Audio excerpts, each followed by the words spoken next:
Rebuilding Together believes that everyone deserves to live in a safe and healthy home. For nearly 25 years, Rebuilding Together has provided critical home repairs for low-income homeowners in need. With support from volunteers and skilled professionals, Rebuilding Together affiliates complete 10,000 rebuild projects every year, working to revitalize and stabilize vulnerable neighborhoods and communities across the country. Join Rebuilding Together and rebuild in your community. Find out how you can make a difference and get involved at rebuildingtogether.org.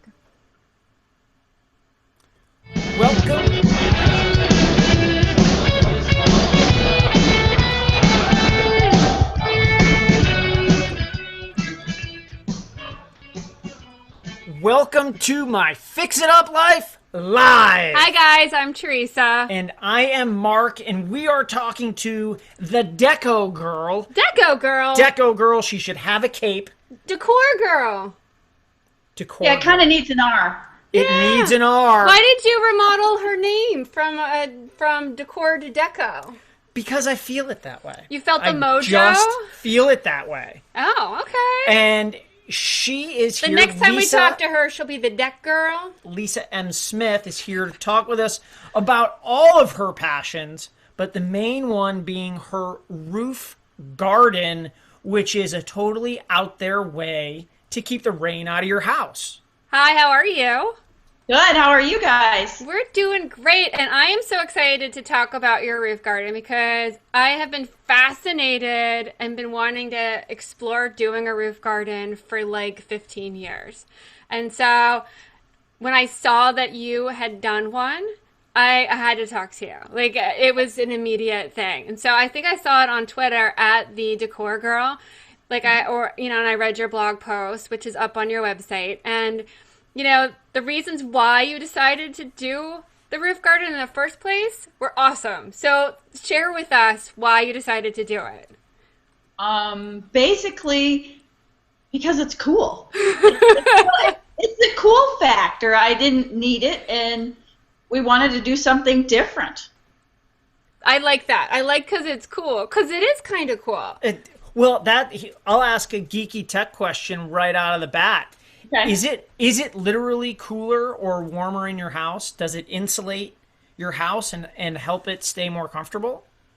If it was in a different area, it might. In my particular house, it's on a hallway, which is about 4 feet wide, and that hallway is a cantilevered structure that connects all 4 buildings which make up my house.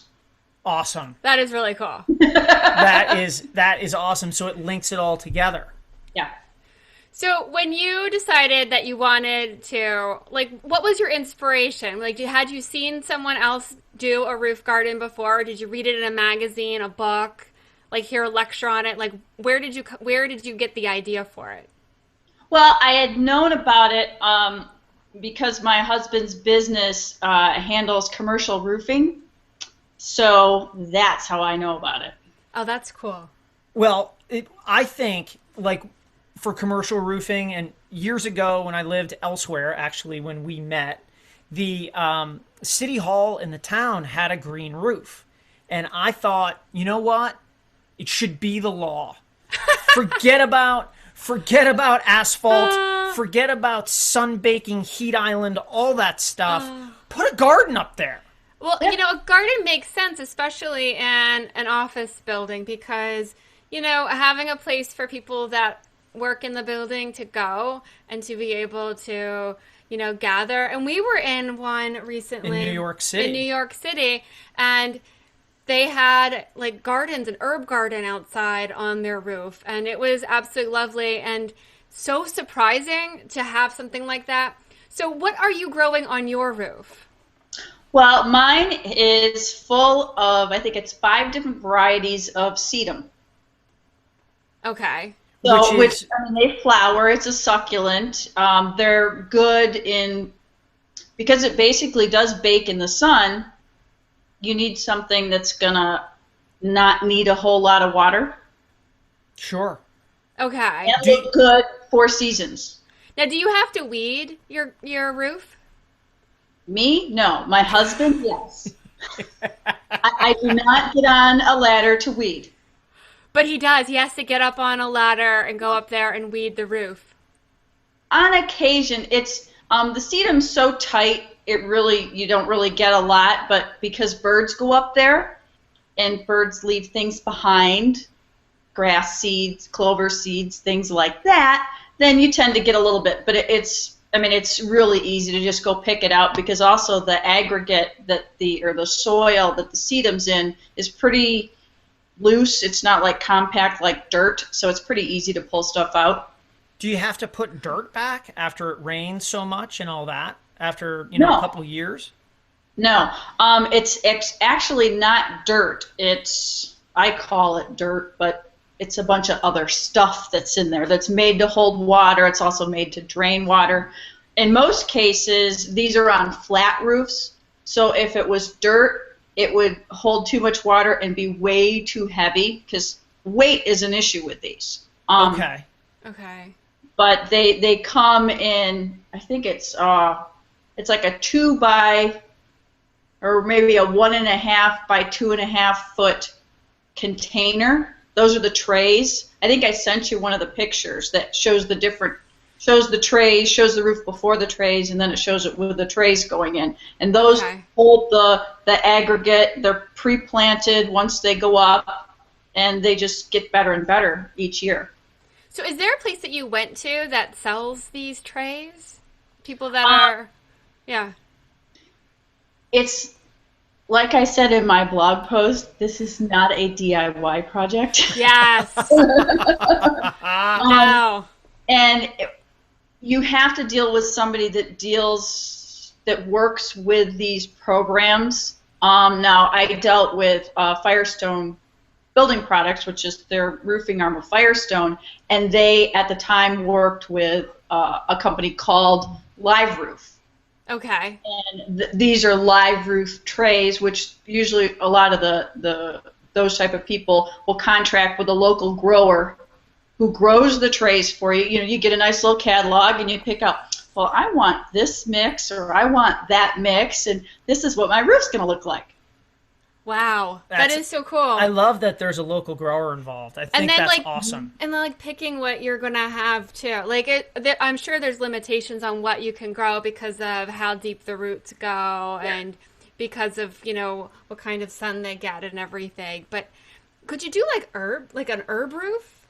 Would that be crazy? It'd like be have great like a little garden shed? There were goats up there. Yeah. Could you have goats up there? No, they'd fall off. Need a fence? You're cruel. God, that's the first thing is goat health. They would fall off. You don't need the goats because you don't need it to be mowed, because that's the whole point of what you put in there doesn't need to be attended to. That's the other thing. Mowing your roof would be kind of crazy. Yeah. So you're not putting pampas grass up there or cosmos or a rose garden or anything like that. No. Right. So when your friends came over for the first, like you have friends coming over for the first time and they see that you have a garden on your roof, what do they say?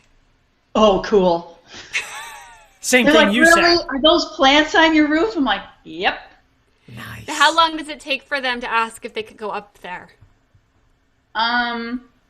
They never do, just because of the way it's situated. Okay. Because my roof is at an angle, you can see it.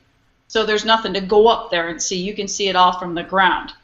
Okay. It's right there. So, Yeah. and in that painting behind you, and by the way, at DecorGirl.net, you are multifacetedly impassioned about all kinds of stuff. DIY, design, cars, talking about cars. Well, and I think but that the question that I'm getting to yes, darling, is that in the painting behind you, are those the roots from your roof growing through your house?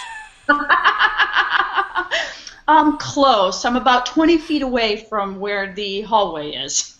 those are some good roots. Man, then. they get right through. Yeah. It's like the Hobbit in there. Is Bilbo Baggins your neighbor? You can tell us. That is a beautiful picture. Did you do that yourself? I did. Oh, wow. Wow. Gorgeous.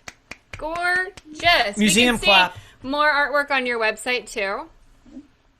Okay. Everyone has to go check out the DecorGirl. DecorGirl. And before we go to break, which we have to in just a couple minutes, but I want to ask, so what are like the top things that if somebody's thinking about putting in a garden on their roof that you would say to think about before you hire someone or go about keep dreaming about it? First is, like I kind of alluded to before, there's a weight issue. It weighs about 30 pounds per square foot, which is much more than a regular roof. So you have to have a roof that can handle this. Now, because I have a slope and like I said, it's a not very wide area, it's not a problem. But that's one of the first considerations. The second one would be get somebody who has done this before, which is why I said in my post, you need a commercial roofer, only because this is what's done, like you said, Mark, commercially. You guys see these commercially, you see them small. I mean, I was involved in watching one go on the Cleveland Botanical Garden here, and it was just all flat trays, and it was a bunch of volunteers, and they're just slapping the trays down, but it was under the guide of a commercial roofer, because what has to go under it is rubber, and that has to be done right. The other thing is, I mean, those are really the two main things. You do, on occasion, have to water it. If this year it's been really wet. Other years it's been really dry, and you cannot see it because it is so luscious right now. But there does happen to be a soaker hose on my roof.